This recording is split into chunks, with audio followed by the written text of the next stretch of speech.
торговли худ, сделкаи худ истифода баред.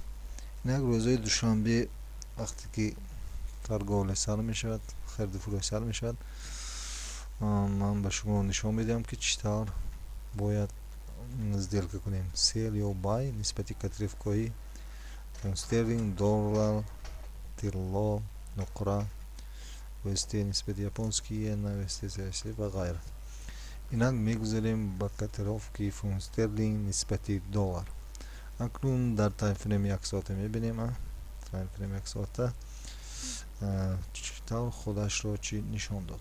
Яъне дар таймфрейм 1 соата чӣ аст нисхадяши тренд аст, яъне поёнравии қурби фунт стерлинг аст. Мебинем дар 4 соата. Дар 4 соата низ поёнравии қурб аст. Мебинем дар рӯзона. Дар давоми ҳафта чӣ кор кардааст? Дар давоми ҳафта 3 рӯз боло рафтааст, 3 рӯз чӣ поён рафтааст. Акнун ба фикри ман, прогнози ман бояд камтар поён равад. Дар таймфрейми 4 соата низ камтар бо поён равад. Дар таймфрейми 1 соата низ 4 соат дар давоми 3-4 соат бо поён равад. Баъд интизор мешем ба чӣ? Ба болоравӣ.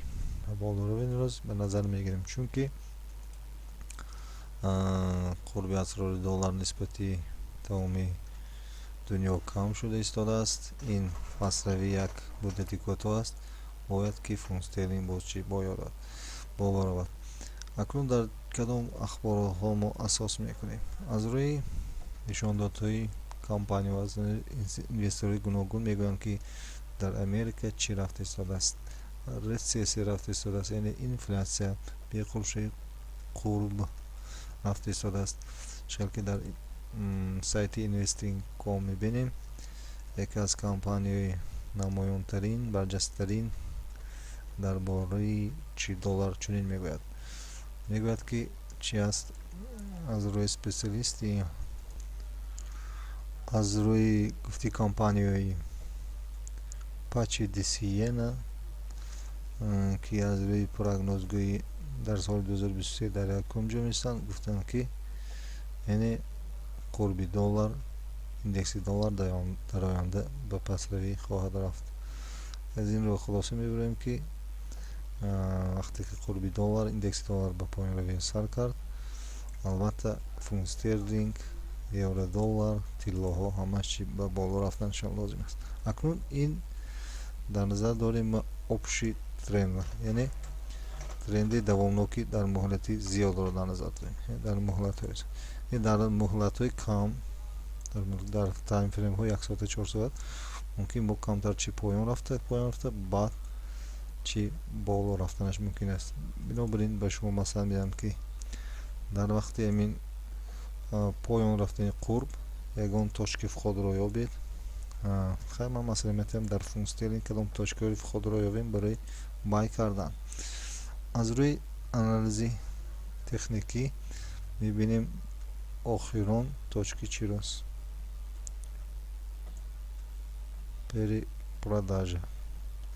мебинем дар кадом точка нуқта чӣ қурб болоравиро сар кардааст. мебинем дар 4 апрел дар уровенҳои 1.2374 қурб чӣ болоравиро сар кардааст. мумкин ҳамин дар ҳамин нуқтаҳо бо болоравиро сар кунад. интизорӣ мекашем вақте ки нархи фунт стерлинг ба уровени 1.2374 расид, ба бай сделкаро табдил медиҳем. акнун евроро дар куҷо табдил медиҳем ба бай? мебинем гузашта точки поддержкаро, яъне дар гузашта дар кадом нархҳо, уровенҳо, яъне атка дода болоравиро сар кард нарх, яъне поён истода буд, баъд чӣ болоро сар кард. Примерно тахминан дар уровенҳои 1.08782 қурби евро нисбати доллар болоравиро сар кардааст. бинобар ин ба шумо маслиҳат медиҳам ки дар ин уровен вақте ки поёнравиро сар кард, тахминан дар уровенҳои 0.08782 ё дар уровенҳои 0.8884 тахминан 5-10 пункт поён боло шумо бояд сделкаро ба бай табдил диҳед ки оянда чӣ бо тенденсия болоравӣ шуданаш мумкин аст. акнун ба тилло чӣ маслиҳат медиҳем? ба тилло масал медем ки ба ин низ қурби худро чӣ такрор карданаш мумкин аст. Тилло низ дар давомҳои 1 соат 2 соат 3 соат 4 соат поёнравӣ шуданаш мумкин аст. Рӯи стахастик дар 4 соата чӣ поёнравӣ аст. Лекин дар 4 соата бинед ба уровни перекупленус рафтарастагӣ мебахшед перепродажа фурӯхта мешавад дар уровни 20 аллакай чӣ болоравиро сар кардааст. Гарчанде ки дар таймфрейми рӯзона стахастик бурида бошад ҳам, лекин ҳаракат мекунем боз ба чӣ ба бай табдил диҳем.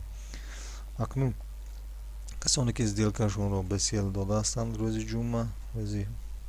ҷумъаи гузашта, албатта дар вақти сдел фоидаи худро гиранду оянда дар вақти поёнравӣ сделкаро ба бай табдил додан ҳушёр шаванд. Албатта поёнравиро ман монеги намекунам. Поёнравӣ албатта ҳаст, лекин дар давоми тӯлонӣ нест. Мумкин давом кунад дар давомҳои 1 соат 2 соат то 4 соат 5 соата. Оянда бояд чӣ боло равад. Ин буд прогнози ман. Яъне шумо 1 то 4 соата ба сел машғул мешавед, баъд аз 4 соат машғул мешавед ба бай. Евро низ аз 1 то 4 соата ба сел машғул мешавед ва баъд интизор мешавед дар уровенҳои 1.0802 ба бай. Нуқра низ баландравӣ шуда истодааст. Нуқра барои ман индикатори тилло аст. Вақте ки нуқра болоравиро сар кард, тилло ҳам чӣ болоравиро сар кунад. Акнун мегузарем ба воситаи японски йена. Ин низ дар давоми 1-2-3 соат болоравӣ аст, баъд чӣ поён меравад, рӯзи душанбе насиб бошад.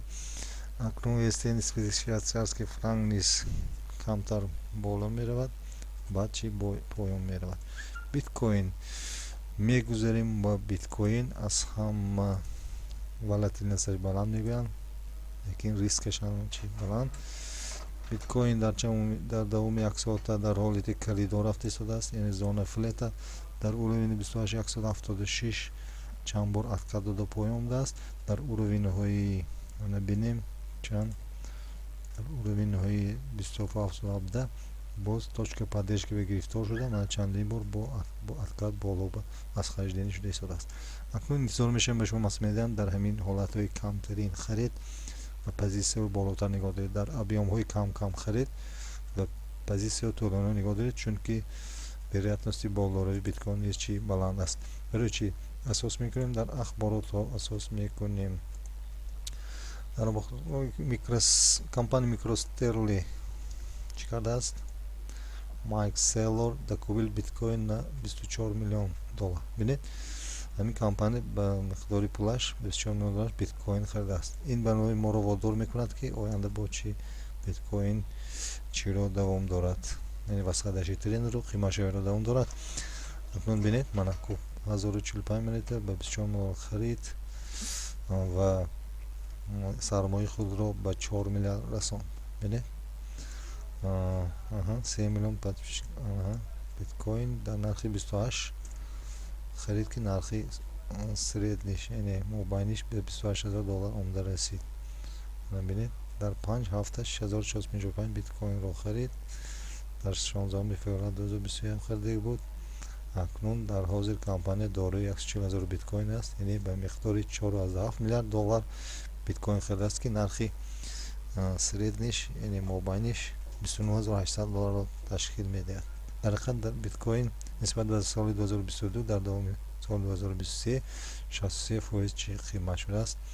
Аз ин хулоса мебарем ки яъне тренди биткоин болоравиро дар назар дорад. Албатта коррексия ҳам мешавад ба поён, ҳамон дар вақти коррексия поён шавад шумо бояд чӣ кунед? Харед. Бинобар ин ин буд тавсияи ман ба рӯзи душанбе. Яъне боз такрор мекунам, дар камтар соатҳо фурӯшед, 3-4 соатҳо дар давоми вай, дар давоми баъд чӣ кунед? Харед, бай кунед. Японскиро наоборот, яъне баръакси ин корро мо давом медиҳем. швейтсарский франк низ баръакси ин корро мо давом медиҳем. австралийский доллар низ мутаносиби рост аст ба тилло. ин ҳола чиз мо бояд харем. навезенаст ки дороҳам низ харем. Ин буд прогнози ман нисбати рӯзи душанбе. Чӣ фикру дархостҳо дошта бошед, агар пешниҳод кунед дар сабт шунависед. худоҳофиз то рӯзи душанбе. дар понои худо бошед. ба шумо бурдҳои пешравиҳо дар трейдинг дар савдои шумо хоҳонам. худоҳофиз.